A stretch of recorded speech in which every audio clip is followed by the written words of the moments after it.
So panelists, are we ready for the discussion? Should we begin?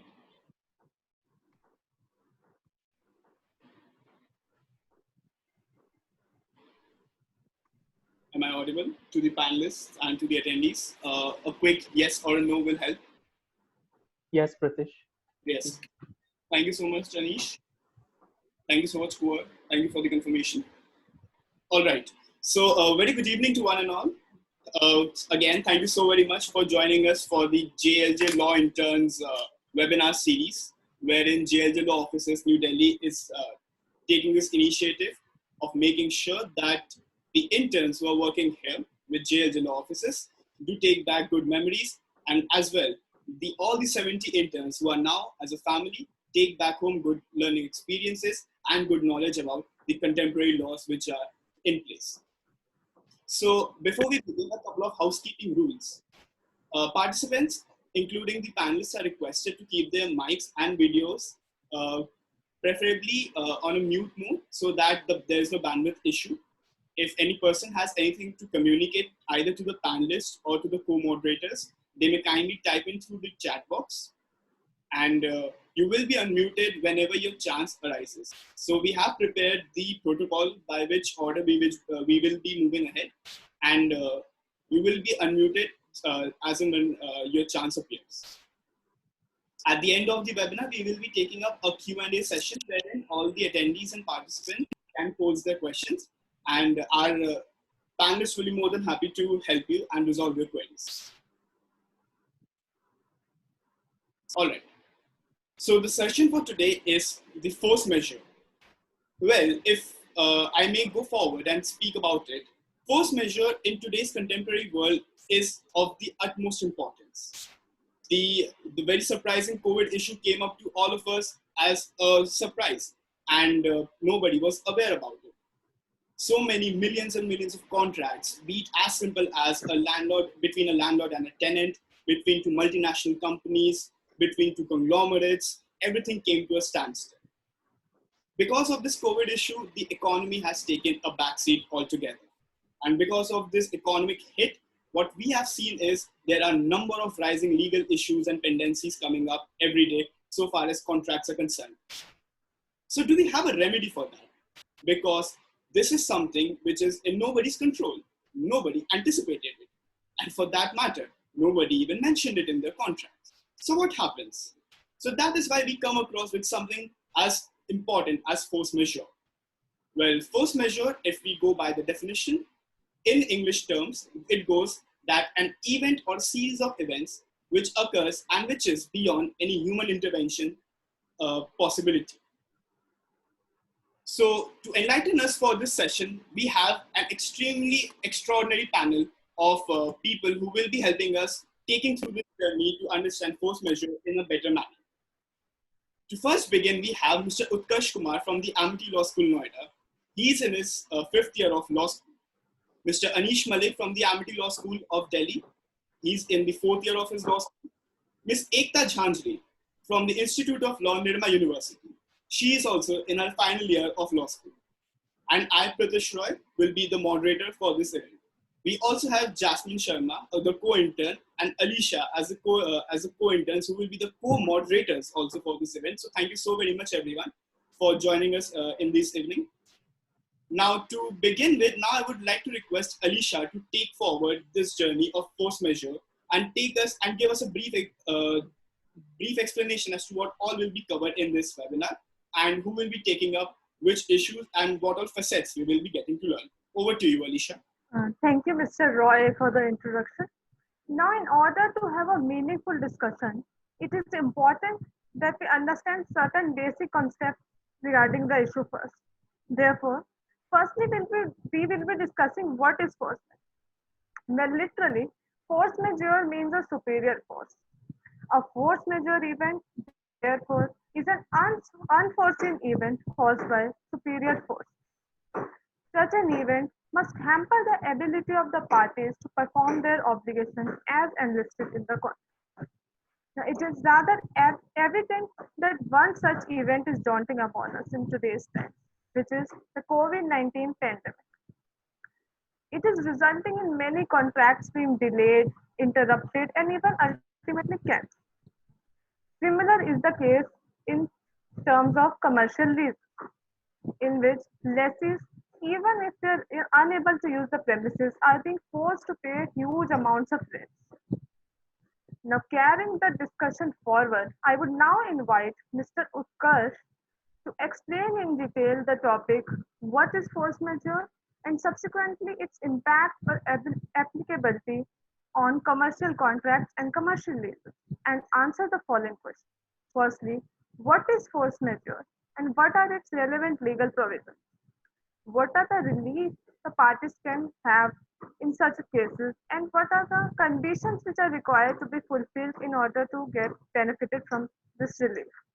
Also, what is the government's stand on considering COVID-19 as a force majeure event in terms of general contracts?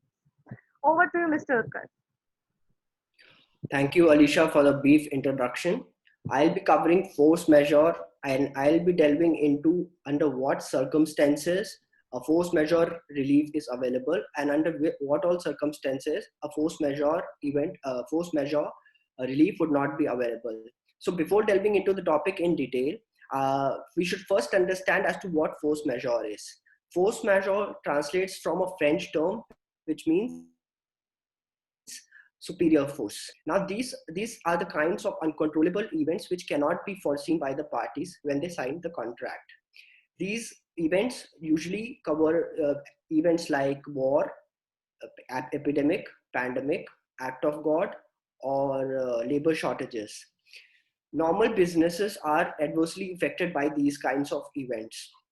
Under the Black Law Dictionary, force majeure is defined as an contractual provision of allocating risk if the particular performance of an contract becomes impractical or impossible because of an event which was not controllable by the parties. Now coming on to with respect to the contractual provisions under the Indian Contract Act. Now the concept of force majeure is envisaged under Section 2 of the Indian Contract Act of 1872. This particular section deals with contingent contracts. Contingent contracts are those contracts which are dependent of a particular event. And if such an event does not happen, the contract becomes void. So before discussing under what all circumstances a relief would be available under force majeure, it is very imperative to make a point here that the relief under the force majeure clause would only be available inside the purview of the language of the force majeure clause. In other words, what has to be seen is how exactly is the force majeure clause in the contract worded. That would decide whether a relief can be availed or not, would not be granted under the force majeure clause. For instance, there could be circumstances in which a particular force majeure clause would only specify two events, let's say war and labor shortages. In such a scenario, the relief would be available only on happening of these two events.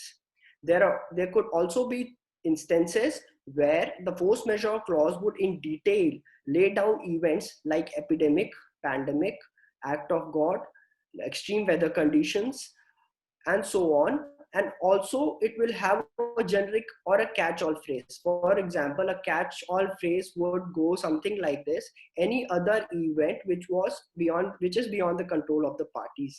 So if such a statement is covered under the force majeure clause, the force majeure clause becomes very wide, in the sense that it would not only include events which are specifically laid down in the force majeure clause, but would also include all such events which were not unforeseen by the parties at the time of signing of the contract.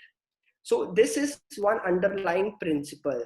The word of caution here is that it is not necessary that just because some events are mentioned in the force majeure clause, it would guarantee a relief under the particular clause. The facts and circumstances of each case have to be analyzed by the courts to decide whether a relief can be availed or not. Now, to understand the reasoning and the way in which courts have dealt with, the first I would like to point out here the few key considerations which have to be seen by parties while they are availing the relief under force majeure, or by the courts if they're granting any relief under the force majeure. The first one being it should be an unforeseen event. Now this is something very fundamental to the concept of force majeure. So the event should be an unforeseen event such that it was not contemplated by the parties at the time of signing of the contract. The second point in this is with respect to causation. One also has to prove that the such non-performance of the contract is because of the particular event. The onus lies on the party excusing itself from the performance to prove that the party is not able to perform the obligations because of an event which has occurred. The third point is mitigation. The party and the courts will also look into whether the party excusing itself from the performing the obligation have tried their best to complete the contract, to honor the contract, or to reduce the losses if there are any. Now, to understand these things better, we will be discussing a particular landmark case decided by the Supreme Court. The name of the case is Energy Watchdog versus CERC. In this particular case, there are three parties involved. First being the power producers, the second being the state procurers. The duty of the state procurers is to take electricity from the power producers and supply to the respective states. And a company based in Indonesia whose duty is to supply coal to the power producers. Now there is a power purchase agreement between the power producers and the state power procurers. Under the said power purchase agreement, there is a force majeure clause which specifically lays down change in law as an event to invoke such force majeure clause. In this particular case, what has happened is there is a change in Indonesian law. The change in law has resulted into the benchmarking of the coal prices with the international prices, as a result of which the prices of coal has increased by 50%. So due to this increased price, now the power producers are finding it difficult to produce electricity and to provide same to the state procurers. So the power producers invoke their force majeure clause and claim that since there is a change in law, a relief under the force majeure should be granted to them. The court in this particular judgment categorically held that this is not the case where a relief under force majeure can be granted. In this particular case, what needs to be seen is the facts and circumstances of the case. So what has happened is the court has recorded that mere commercial impediment would not amount to relief under the force majeure clause. In other words, if the performance of a contract has become onerous, that does not entitle the party for a relief under the force majeure clause. The court also observed that since alternative ways of performance of the contract is available, this is also a reason as to why a relief under force majeure cannot be given. By alternate means, the court meant that there are ways in which the power producers can still buy coal and produce electricity. With respect to the point on change in law, the court categorically held that the change in law in the power purchase agreement relates to the change in Indian law. The power purchase agreement clearly lays down that the change in law should be with respect to the electricity laws or other regulatory laws in India. So the contention of the power producers was not taken up by the courts. So this judgment is a very landmark judgment if somebody has to study about force majeure, and the basic underlying principles which have emerged from this particular case is that a mere commercial impediment would not amount to a relief under force majeure, and if an alternative is available in that particular case also, a relief cannot be granted or availed under the force majeure clause. Now coming to the second judgment, the discussion on the second judgment. This judgment relates to if the party is in default before happening of a force majeure event.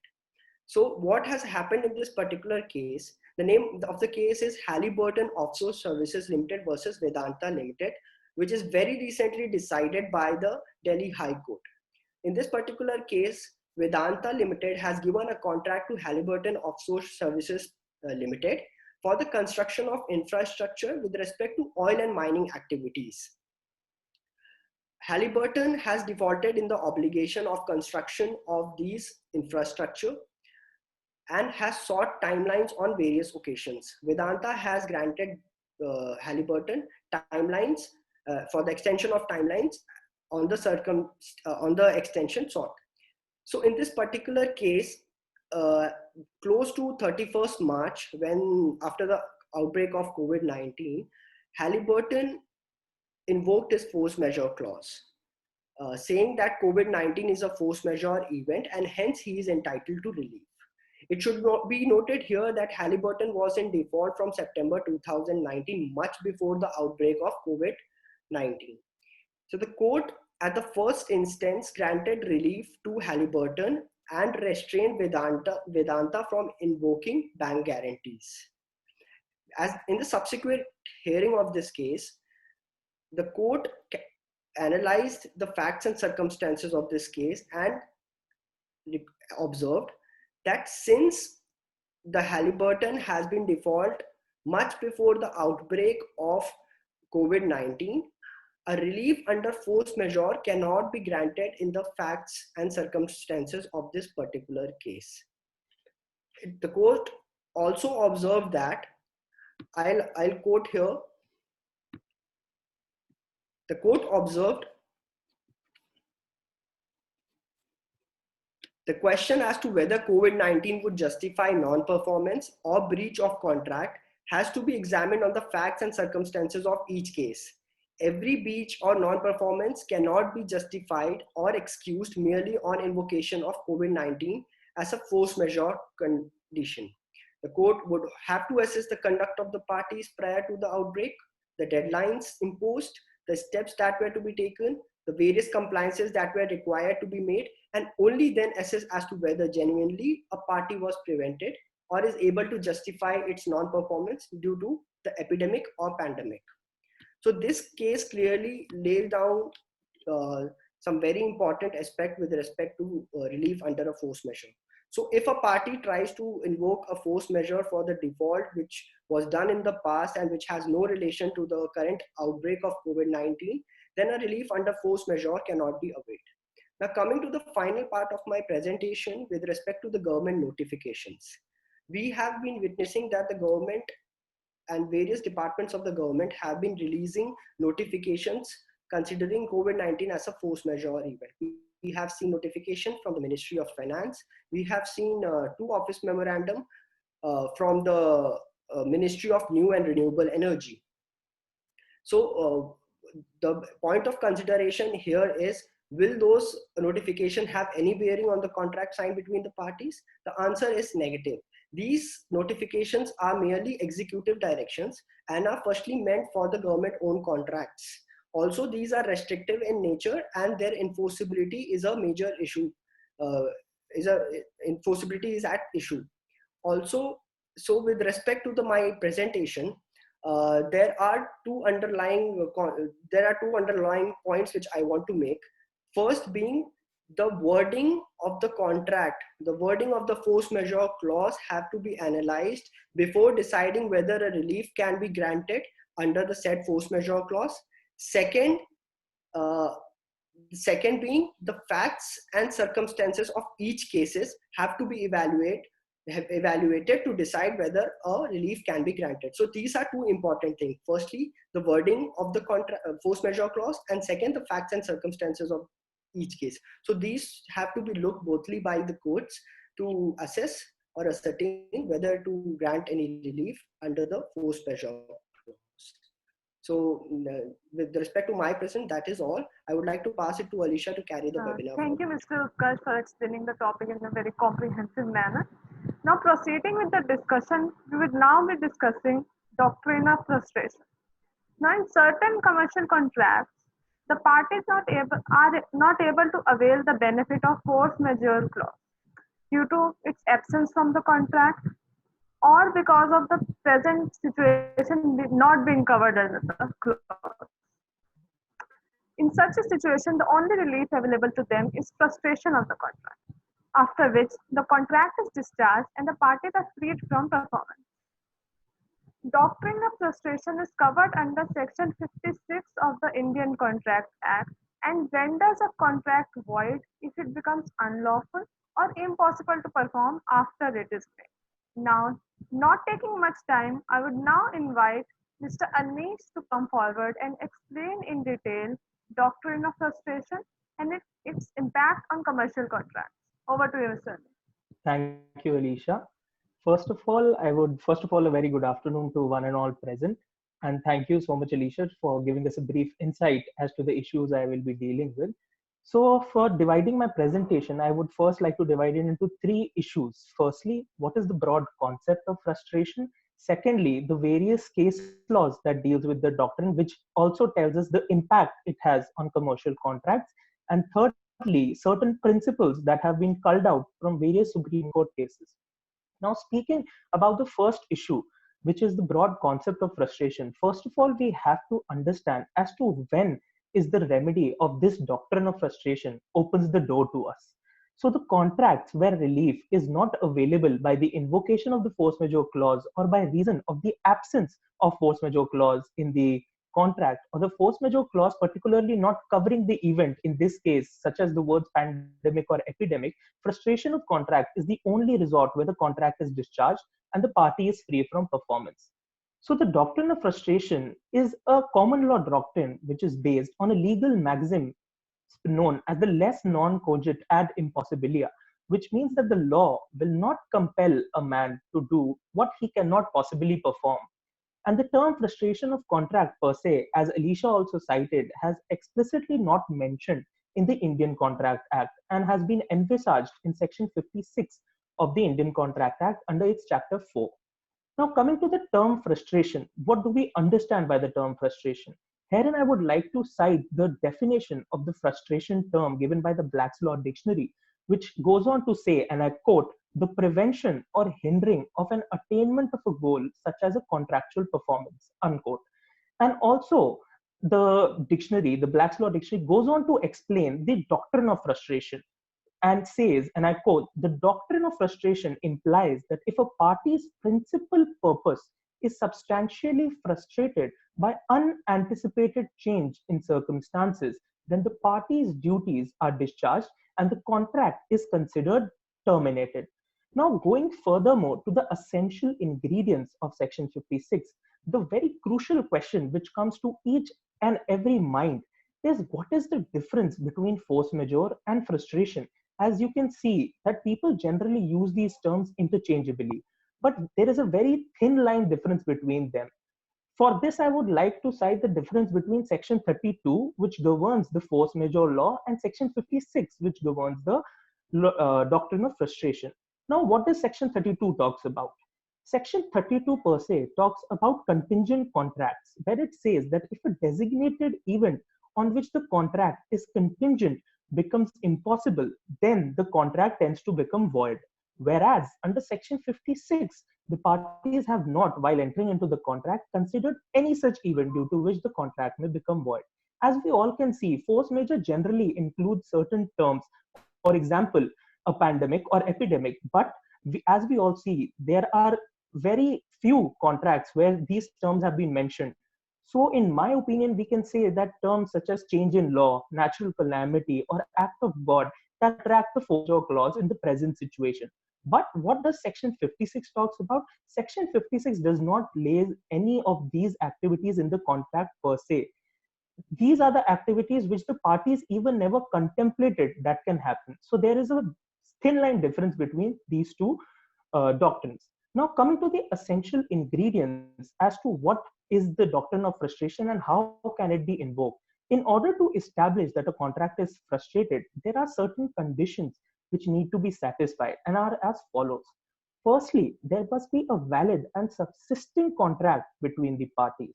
Secondly, the contract's part has yet to be performed, which means the contract should be an executory contract and not an executed contract. Thirdly, that part of the contract which is yet to be performed should become impossible or unlawful. And lastly, the impossibility should, by reason of some event which the promiser could not have prevent, has led into that impossibility or unlawfulness. Now, going to my second issue, wherein I will be dealing with the impact of the doctrine on certain commercial contracts, I will be going through various catena of Supreme Court cases which deal with the issue. Now, the first case of the 1954 Supreme Court comes into question, which is the very famous case known as the Satyabrata Ghosh versus Mugdiram Bangur case, famously known as the Bangur's case. Now, herein what happened, I would like to give you a brief factual background of the case. Herein, a person A was the buyer who contracted with the seller who was the developer to get a developed land and building since the developer was building a large complex. But this contract happened during the World War II. And what happened in the World War II was that there was a requisition order passed by the Defense of India regulations, and the developer's land was taken over. So the developer could not give the land to the buyer on a requisite time period. And as we all know, the time is the essence of the contract. So the seller gave the buyer two options. A was to take your money back, or B, if you insist to take on the land, you can take it on as is where is basis subject to requisition. Now, it is interesting that here the buyer sued for specific performance, but the seller pleaded frustration. Now, interestingly, we may all think that the seller was fairly reasonable since the requisition was for a fairly long period as the war lasted for a very great amount of time. But what did the court held is very surprising. The court held no, there is no frustration. Since a temporary abbreviation, if even if we considered the war was uncertain, is not of such duration or permanence or semi-permanence to constitute frustration. Now, the second case which I am going to cite is a very much interesting case, and it is a case of 1968, again by the Supreme Court of India. The case name is Messrs. Alopi Prasad Sons versus Union of India, famously known as the Ghee case. Now, herein what happened is also very interesting. A contractor A contracted again in the time of the World War with the army personnel for the supply of ghee, and went on to supply ghee during the war period. Now, when the war was at its peak, the supplier, the contractor, found out two things. A, the price at which he was selling the ghee was very low, and the price at which he was buying the ghee was very high. So he requested the army orally that the price paid was too low and kept on supplying because the army forced him. So when the war ended, the contractor pleaded frustration in the sense that it had fundamentally altered the circumstances with which he had entered into the contract. And he contended that because of the war, he had to be paid much more because he cannot even cover his costs. Friends, we must understand that this again is a war example, which was for a much longer duration than the present situation of COVID. Now, speaking about that, what did the court held here was, again, the court held that there was no frustration. Because again, to even constitute frustration, it is very essential that the impossibility should have been of a permanent or semi-permanent nature, which interestingly the court held that the World War II wasn't. So it is very surprising. And as I've said, in all the above cases, there was a warlike situation, which also entails us that there was a very higher threshold or burden of proof to make out a case of frustration, or I would say force majeure even, or even excusing yourselves from the obligation of the contract. Now, coming to the recent judgment that deals with the doctrine of frustration is the Energy Watchdog case, which was cited by my co-panelist, Mr. Utkarsh. Now, again in this judgment in the 2017 Supreme Court, with the help of the above two cases that I have cited, reiterated that it must be a radical change or break in the contract by the happening of the supervening and subsequent events that it has created a new contract altogether. This was the principle that was laid to constitute frustration. Until and unless the fundamental basis of the contract remains the same, it cannot be frustration. It has to be the fundamental basis which has been changed. Now, it would be very interesting as to the present scenario as to how the apex court, the Honorable Supreme Court of India, interprets a situation like COVID with respect to the impact of frustration or even force majeure on commercial contracts. Now, coming to the third issue, first of all, I would like to highlight that the principles of this particular doctrine have been culled out from various Supreme Court cases that I have cited, but which were recently cited again by the Delhi High Court order, which was released on 29th May 2020 in the case of Halliburton Offshore Private Limited versus Vedanta Limited. Now, what was the principles that were laid down? I would highlight them one by one. The first principle was that no frustration merely because it is the circumstances under which the contract was made or altered. Now, this principle garnered its attention from the Satyabrata Ghosh case, where the same situation happened because of the circumstances. The developer was not able to give the land to the buyer. Now, coming to the second principle said that no frustration merely because parties necessarily assume that a rise in price or a currency devaluation may constitute frustration. Now, this principle garnered its attention from the Alopi Prasad case, which again was the case where the increase in the price of ghee was considered not frustration. Now, coming to the third principle, it said that frustration is not a technique to absolve a party from difficulty. Now, friends, we have to understand that in the present testing times, the only thing which is being faced either by the promisees who are under the commercial contracts or by the tenants who are under the commercial lease is the commercial hardship or the commercial impossibility that they are going through.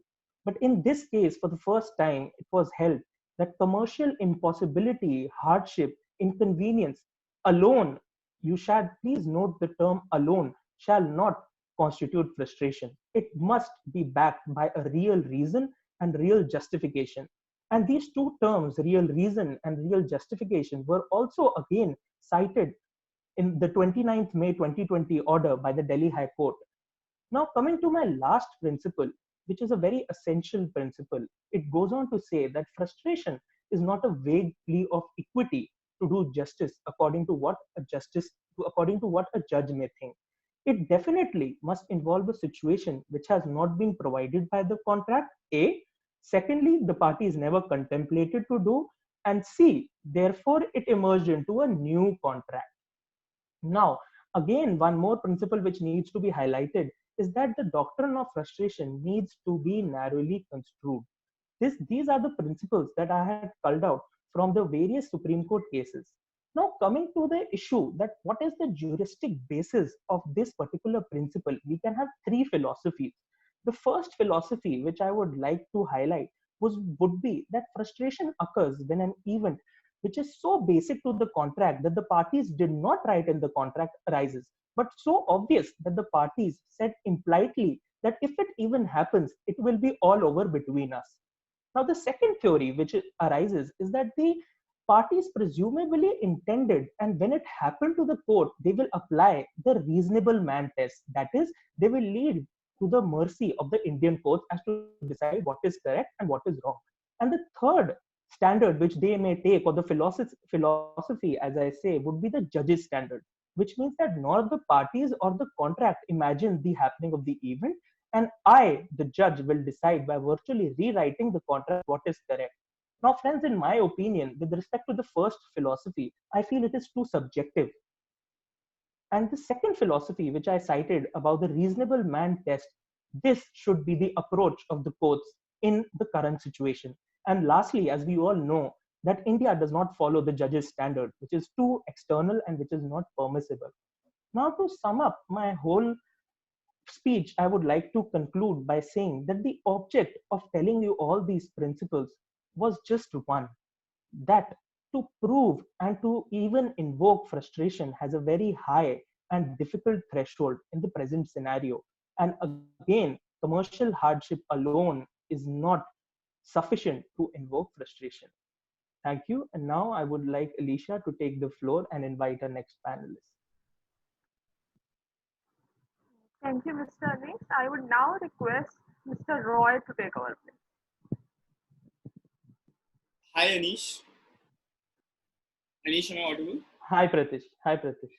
So, I mean, at the very first onset, if I may confess, I never paid attention in my contracts class because the teacher never took it so well, and I was like, okay, I'll read it later on.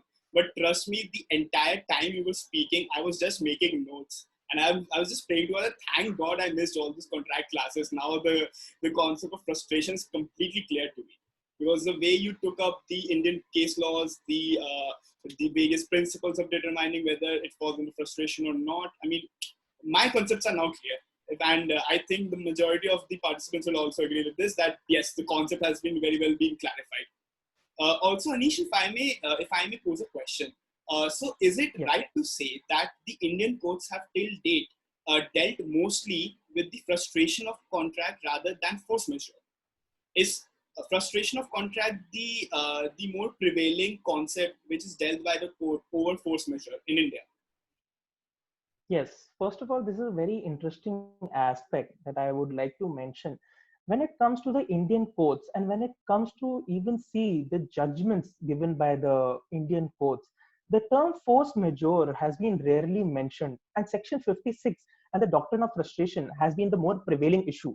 But as I cited, there is a certain difference between the two. And as in my opinion, I feel that there will be many legal interns, or I would also say I have listened from some lawyers saying that force majeure and frustrations are terms which are being interchangeably used. But in my opinion, these are two separate terms. Force majeure relates with an event which has been cited in the contract, whereas frustration relates to an event which has not been cited into the contract. So as far as the judgments of the Indian courts are concerned, it deals more specifically to the frustration of the contract. And because force majeure being a common law doctrine, it has not been much more glorified rather than frustration, I would like to say. Okay, all right. So before we move in, we have multiple questions lined up at our Q&A box, and I'd be willing to answer a couple of them, and I'll request the panelists to assist me in the same. And most of them, I'm happy that Mr. Saugata Ganguly is taking in a lot of interest in addressing these questions. So thank you, Saugata sir, firstly, for joining us this evening. And to begin with, Sir, along with others, have majorly raised a question that what if the force majeure clause doesn't specifically include pandemics or epidemics? Then what will happen? Then what will be the scenario like? I would request either you or Utkarsh to answer this. Yeah, so Utkarsh, would you like to answer this question? I can, if you want, you can. Okay, I'll answer this question. Yes, sir. Yeah. If the particular FM clause, if the force majeure clause does not include the term epidemic or pandemic, but for example, it includes the term act of God. So I would like to bring all your attention to a particular case in which even act of God is covered as a force majeure event. For example, if there is an act of God mentioned in a force majeure clause, even that would be considered as a force majeure event, as decided in a recent case by the Bombay High Court, which is the state cooperative election versus Ishwar Madhav Patange and others. Also, if the contract is silent with respect to epidemic or pandemic, then the legal recourse would be to invoke Section 56, which is frustration. So if the relief under force majeure is not available, then the party can move for the frustration of the contract to discharge their obligations. So I think I've answered your question. All right.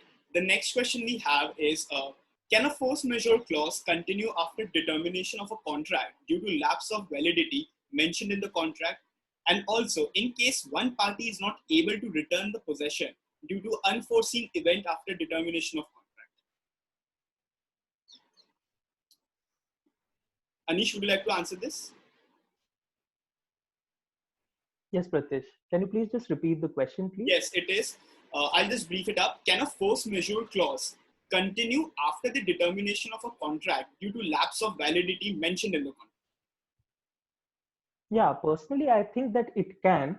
But as I said, that the force majeure clause, even to continue after the contract has been made, has to have in the present scenario either the two words pandemic or epidemic.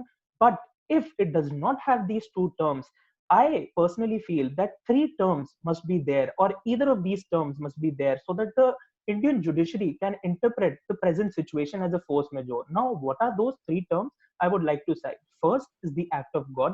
Second is the change in law. And third is the natural calamities. So I think even if these words are there and the contract has been made, and after the contract, the force majeure clause is being invoked, I feel that it can take the provision of force majeure clause. Okay. Now, this is a very interesting question what Mr. Ganguly has raised. He asks, what are the circumstances under which the invocation of the force majeure is not accepted? So we have been dealing as to when all can force measure be accepted. But this is a very interesting question, and I would request Anish or Utkarsh to answer this question again.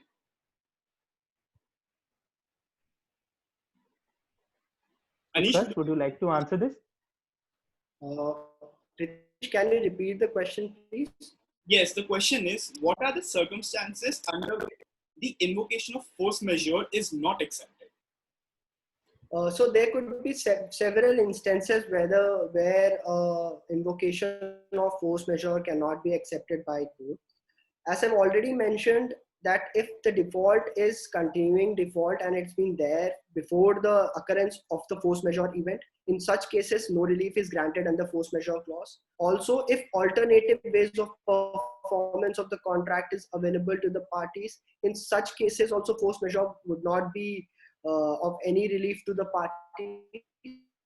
In cases where it has just the event has just resulted into hardships, commercial impediments, in those cases also force majeure would not provide any relief to the parties. So the basic test here is to see whether the threshold with respect to impossibility has to be analyzed to decide whether a relief can be granted under the force majeure clause. So these were few circumstances under which a force cannot be force majeure applied. One has to go into the principal or key considerations as I've mentioned in my presentation, and it would also depend upon the facts and circumstances of each case. I think I've answered your question. All right, that's really great. That's perfect. Thank you so much, Utkarsh. Now I would like to request Alicia to introduce our next panelist, that is Ekta Jhanjhari, who will be discussing the applicability of doctrine of frustration.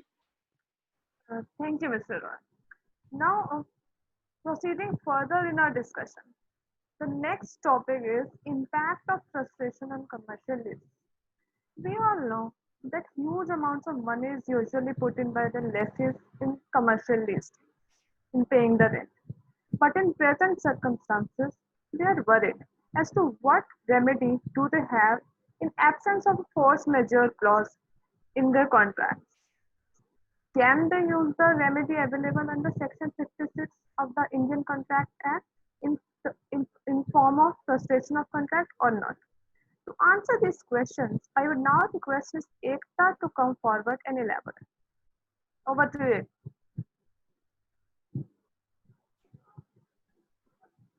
you. Good afternoon, everyone.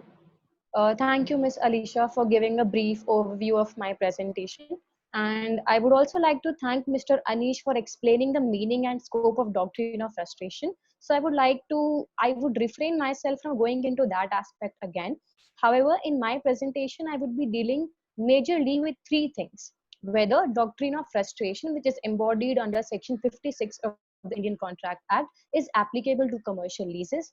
Second, how can a lessee avoid a lease deed? Third, what is the remedy available to lessee in times of pandemic?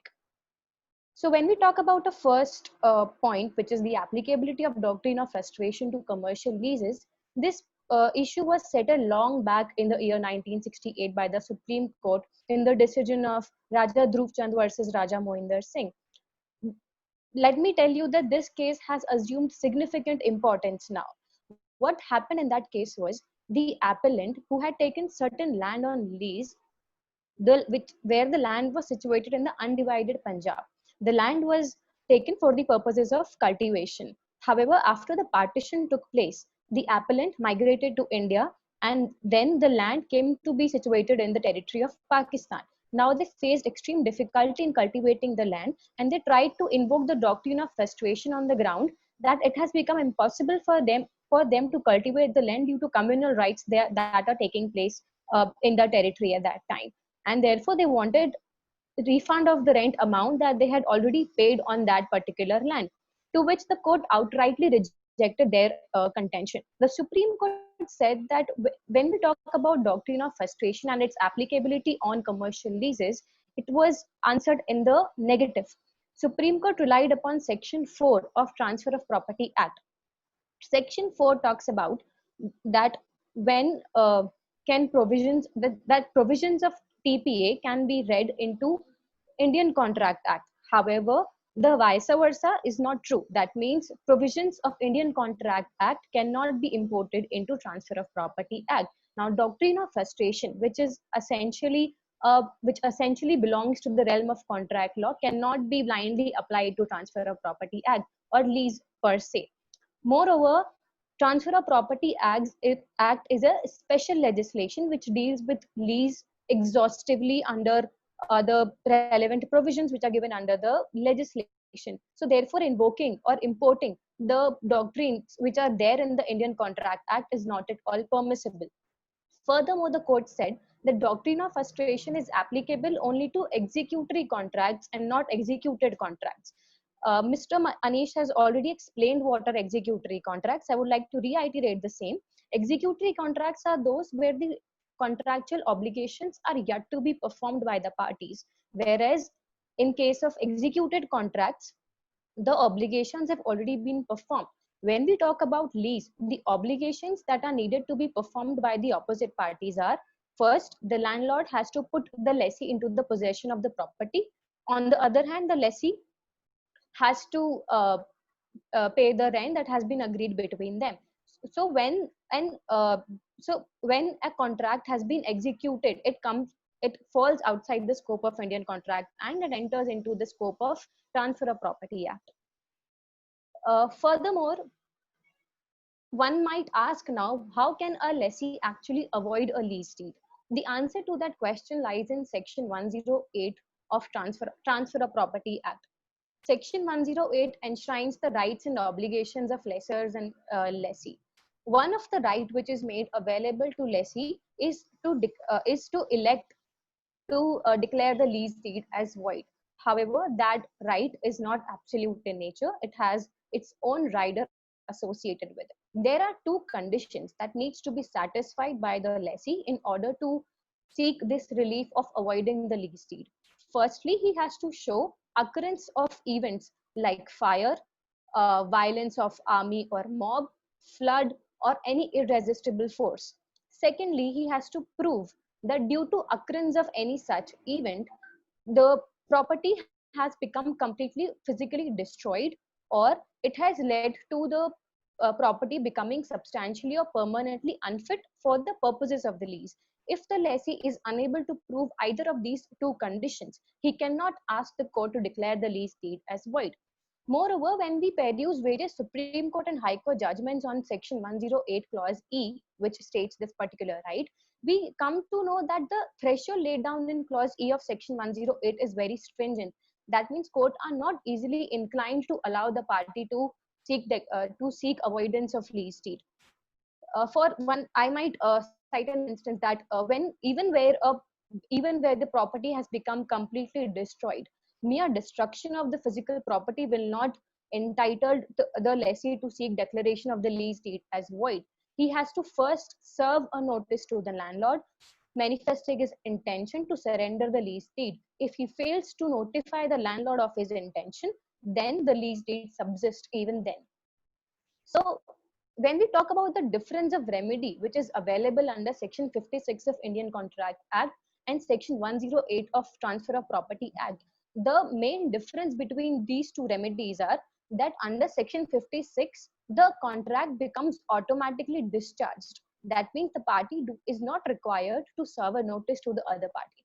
Whereas when we talk about Section 108, in order to avail that remedy, the party has to elect to declare the lease deed as void. That means it is only voidable in nature.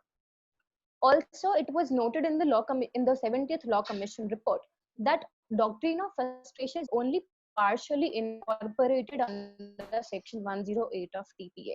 What it means is that that Section 108 stipulates only certain instances or certain circumstances under which the party can seek the lease deed as void. That means there are only particular instances like which are mentioned in the provision itself, like the mob or fire or flood or any irresistible force. That means the doctrine of frustration, which is otherwise very wide, is a restricted version when it comes to Section 108 or lease per se. So when the third point that I wanted to make in my presentation is when we come to the current situation, which is the pandemic, what is the remedy available to let's say in this situation? Recently, Delhi High Court answered this question in the case of Ramanand versus Girish Soni. What had happened in that case was the appellant had challenged the execution of eviction decree before the Delhi High Court. The Delhi High Court had already granted a stay to the appellant on the condition that he is required to pay certain amount of rent which he must continue to pay, and those proceedings were still pending before the Delhi High Court. Meanwhile, lockdown was declared, and the appellant was not able to generate enough revenue, or his business activities were completely disrupted. So he found it extremely difficult to pay the rent amount. He therefore preferred an urgent application before the Delhi High Court, asking the Delhi High Court to suspend the payment of rent on the ground that it has become impossible for him to pay the rent amount uh, due to low generation of income, and therefore he sought invocation of doctrine of frustration again.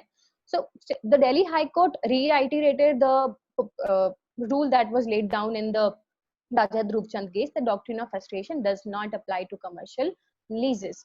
Uh, in that case, the appellant did not specifically pleaded the relief available under Section 108. However, the Delhi High Court went on to analyze whether any relief can be availed by the lessee in the times of pandemic. Can he seek the lease deed as void? To that question, Delhi High Court said, which I would like to quote, that temporary non-use of premises due to the lockdown, which was announced due to the COVID-19 outbreak, cannot constitute as rendering the lease void under Section 108 Clause E of the TPA. So the position, unquote, so the position has become completely clear now that even in times of pandemic, the lessee cannot seek avoidance of lease deed under Section 108. However, the court in that case was generous enough to grant certain relief in the form of relaxation of payment of rent to the appellant.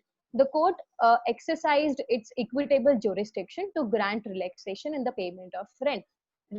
Equitable jurisdiction is basically it's the complete discretion of the court to exercise its equitable jurisdiction and depends upon facts and circumstances of each case. So in times of pandemic, the lessee can or it may invoke the equitable jurisdiction of the court to seek any kind of relief in the form of abatement or suspension or a waiver or deferment of payment of rent. So to sum up the whole presentation, firstly, doctrine of frustration does not apply to commercial lease.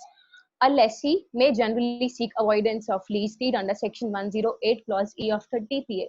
However, when it comes to the current situation, that is the pandemic, the relief under Section 108 is not an efficacious remedy as in the light of the Delhi High Court judgment. So the most appropriate course of action for lessee is to invoke the equitable jurisdiction of the court and seek relief.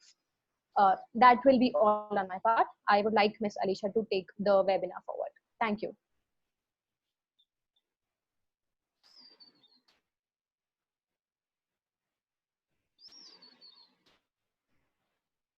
Alicia, you're not audible. Hello. Thank you, Ms. Ekta, for the comprehensive explanation of the topic. Now I'll request Mr. Roy to please take over and carry the webinar forward. Yes, thank you, Ms. Ekta, for really taking us through the applicability of doctrine of frustration in a very quick and precise manner. The judgments, again, in India, and I am getting to understand that why our teachers emphasize on reading judgments in the contract law classes, because the court precedents are really, really important so far as understanding of the nuances and the technicalities of frustration and the application of frustration is concerned. So thank you so very much for reiterating that. Now there are again a couple of questions that we have. So first, if I may take up, Pankaj Malik asks that if the lease deed is unregistered, can we take the remedy of frustration? Anish, I think this question is directed for you. If the lease is unregistered, can we take the remedy of frustration? So here we have to first of all understand that if the lease deed is unregistered, then the doctrine of frustration per se can be applied to avoid the contract. Now here I would place some reliance on a Supreme Court case of Sushila Devi versus Hari Singh. Herein what happened was that there was a leased village which became part of the territory of Pakistan. And in this case, that particular lease deed was neither executed nor registered.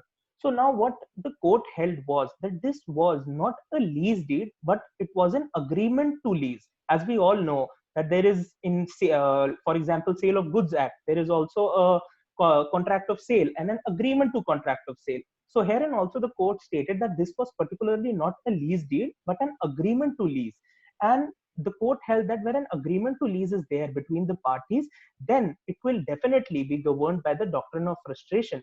Since the performance of a contract has become impracticable, the contract can become void. But again, to answer the question, if the lease deed is unregistered, doctrine of frustration's remedy is possible. Thank you. Over to you, Pratish. All right. Thank you, Anish, for that.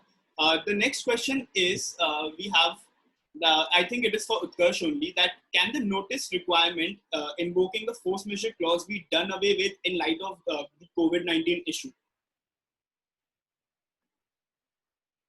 Utkarsh, you need to switch on your mic, please. Thank you, Pratish. It is one of the very prevalent questions in the minds of people. So to start with, if the force majeure clause specifically lays down notice requirements, the notice requirements are not to be done with in normal circumstances. For example, if the force majeure clause has a notice requirement, that has to be complied. There is no doubt about it. But for example, if the particular force majeure clause mandates that the notice is to be given only by courier or post, and due to situations like lockdown, somebody is not able to serve the notice, in that circumstances, what should be done? That is the question that needs to be answered.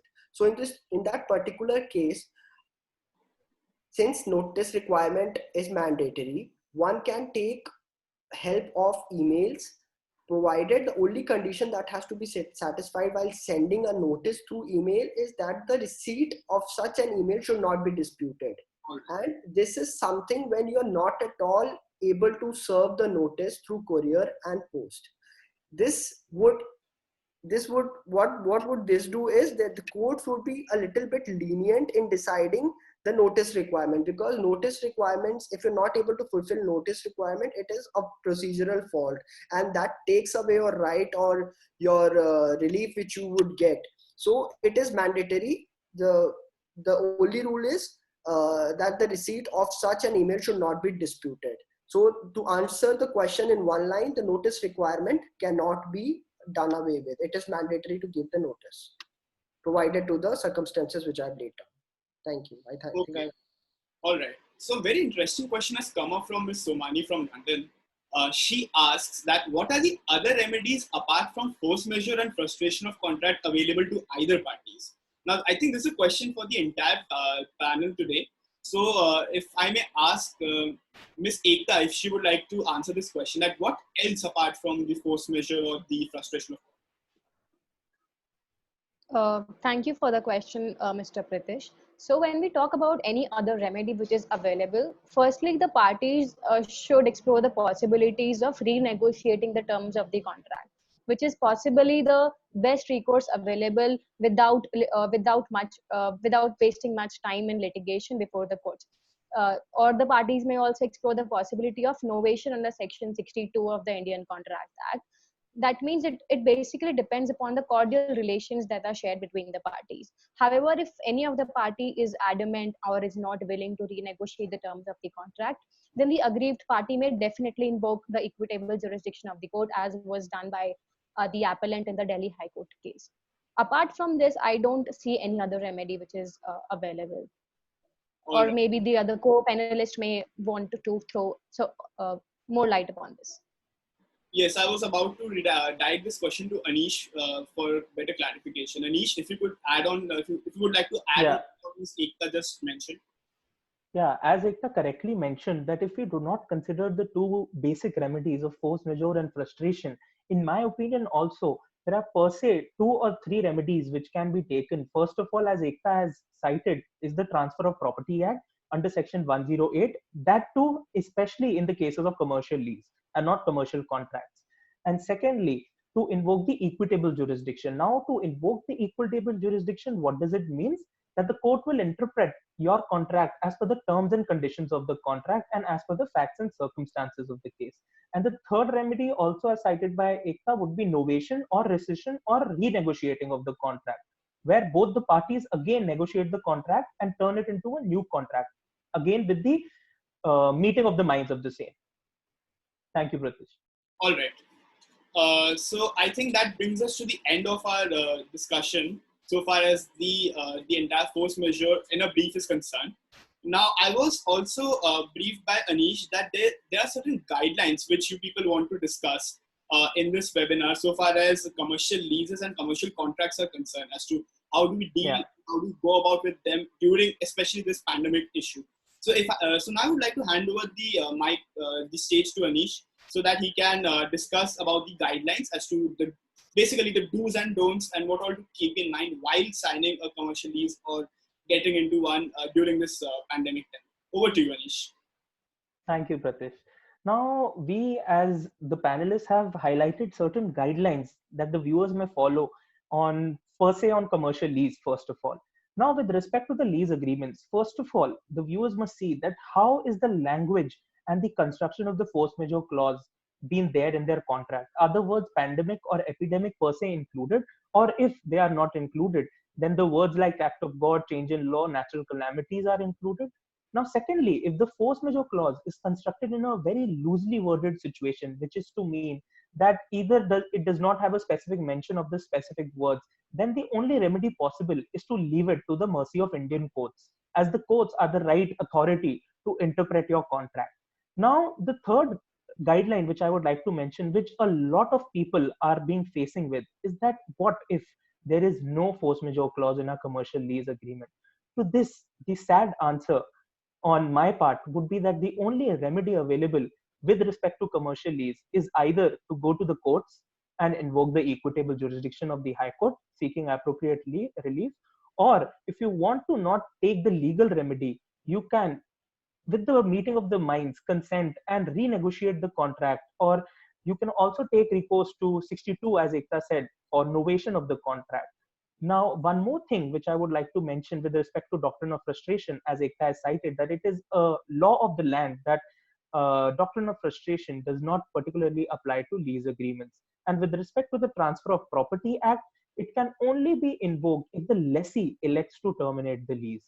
Now, coming to the last issue or last guideline, which I would say that for all those who want to now rewrite their contracts or now are entering into a contract, first of all, we have to understand that the clauses like force majeure were earlier a cut, copy, paste clause.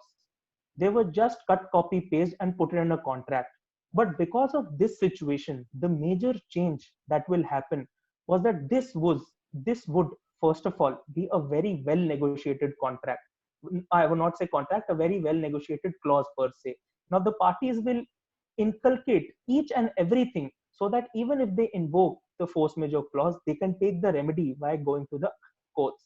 And now also one more thing I would like to say, that the contract generally under the force majeure clause has the word affected party, which means that the party which is being affected, per se in a lease agreement, it is generally the lessee which is being affected. But the term affected party will have to be changed to affected parties, because the lessor can also be at fault. For example, if there is a LAP is a loan against property, which tells us about the relationship the lessor has with the lender. Now let us say that the lessor has its property but has a loan on its property via the lender. Now, even if the lessee is not paying to the lessor, now how will the lessor pay to the lender? Now, here the issue lies. And I think that the contract now from this present scenario will have the word affected parties and not just effective party to inculcate a major, I would say, view. Okay.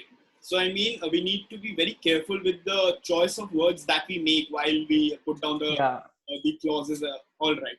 Thank you so much, Anish. Now I would like to go again to Ms. Ekta for discussing the do's and don'ts of a commercial contract. Now, commercial contracts again have been very badly hit by the this COVID-19 pandemic, and force majeure is again something that we need to see and how it revolves around the entire concept of force majeure. So over to you, Ms. Ekta, for the commercial contracts do's and don'ts. Thank you, Mr. Pritish. So when we talk about commercial contracts, the relief available when a force majeure clause is present in the contract is more or less the same which is stated by Mr. Anish with respect to lease agreements. That means if a contract contains a FM clause, then the relief would completely depend upon the construction of the contract. Also, the inclusion of COVID-19 situation or the lockdown declared by the government would depend upon the words or phrases used in the force majeure clause. For instance, if your force majeure clause uses words like epidemic, pandemic, disaster, natural calamity, change in law, government order, act of God, all this would constitute a force majeure event when it comes to the current pandemic situation. However, even where your force majeure clause do not contain any of these events, or it contains a very general phrase like any other event which is outside the which is outside the control of human agency, or it contains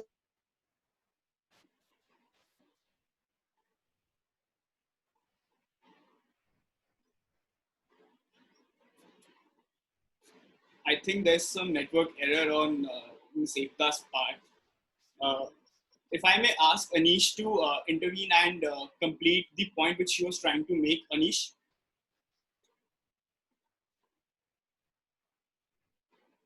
Anish, are you there? Yeah. Am I audible? Yes, yes, Anish, please go on. Yeah. So as Ekta was speaking with guidelines with respect to commercial contracts, I would also like to, as she was speaking, that in the absence of cordial relations or where the party is asserting performance of the contractual obligations, the party is at a liberty to invoke the equitable jurisdiction. Now, for future, the parties must ensure that they have written contract to evidence the terms agreed upon, firstly. And for the contracts that may be entered in future, the party should ensure the incorporation of force majeure clause in their contract, which is as wide as possible.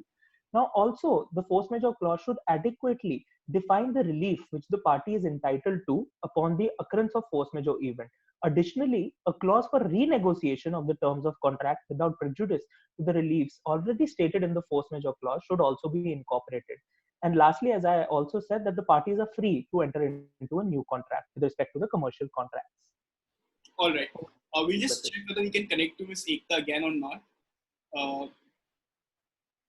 I think there's a major glitch, an internet technical error on her part, but never mind. Panelists, if there are any other questions, we are openly looking forward to them. We can entertain 2 more questions.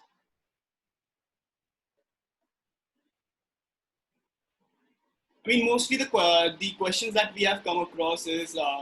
yeah, one more, Pritish, Anish this side. Yes, Anish. Yeah, so one more question that I had just seen in the Q&A section is a very relevant question, that whether a lock-in period could be diluted by the parties. Since this is a very... That question only. I was just coming to that question.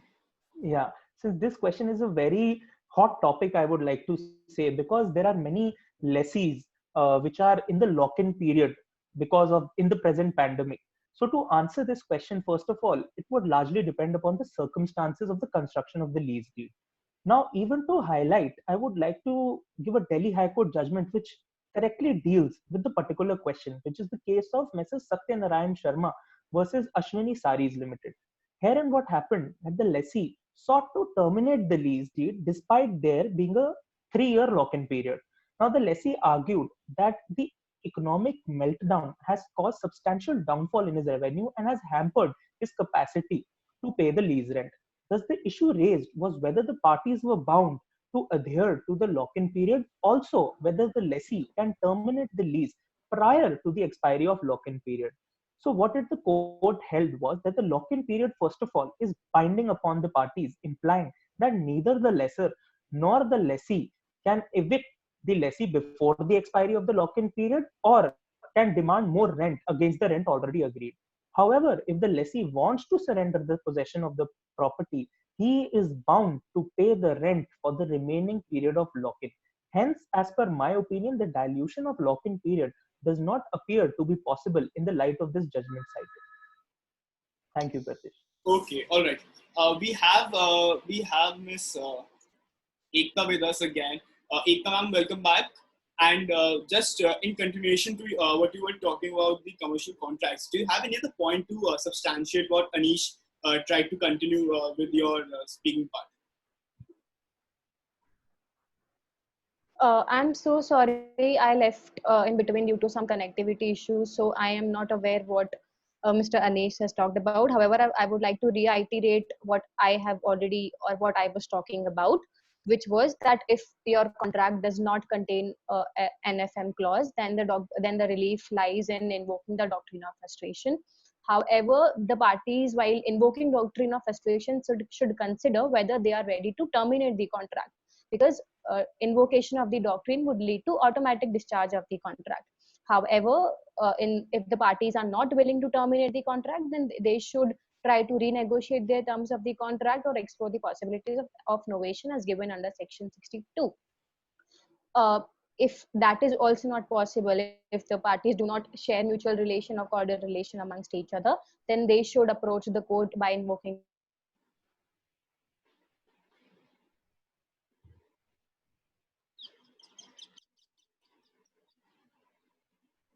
I think again, Ms. Ekta is And seek appropriate.